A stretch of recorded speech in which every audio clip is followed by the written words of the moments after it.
Hello, today we're going to be making a flooded savanna.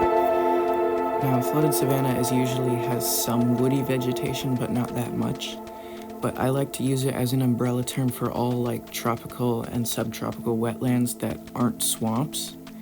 So any tropical and subtropical marshes, flooded savannas, etc. But in this case, we're actually going to be making a shrubby savanna. Flooded savannas are usually in the floodplains of rivers, river deltas, near lakes, or some other area that will just flood occasionally. They attract a lot of birds and other wildlife because they can often be an important source of water. And yeah, the Everglades and the Okavango Delta are examples of flooded savannas, which are both pretty cool areas.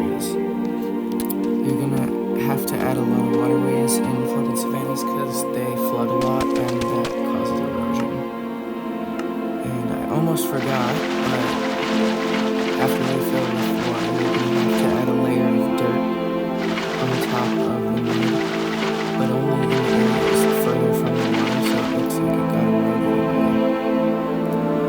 Because above the water level, the soil is dry, so you have something like this, where you have a layer of dirt that's smaller and a layer of mud below.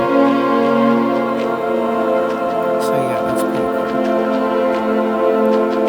And you're gonna want to add texture to the dirt to add coarse dirt and mud and stuff, so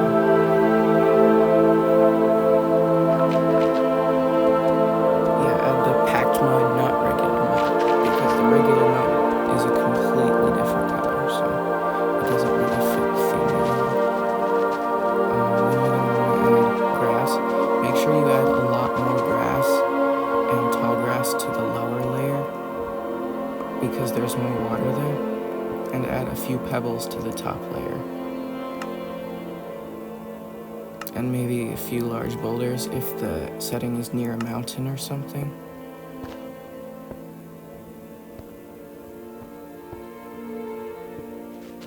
That's pretty good. Then you're going to want to add sugar cane, and you're going to want to add drip leaf and maybe some leaves in the water to make it look like there is cool plants growing in the water and on the surface of the water. So you're going to want to add some shrubs or maybe some trees, but don't add too many because then it would be a swamp or a tropical swamp.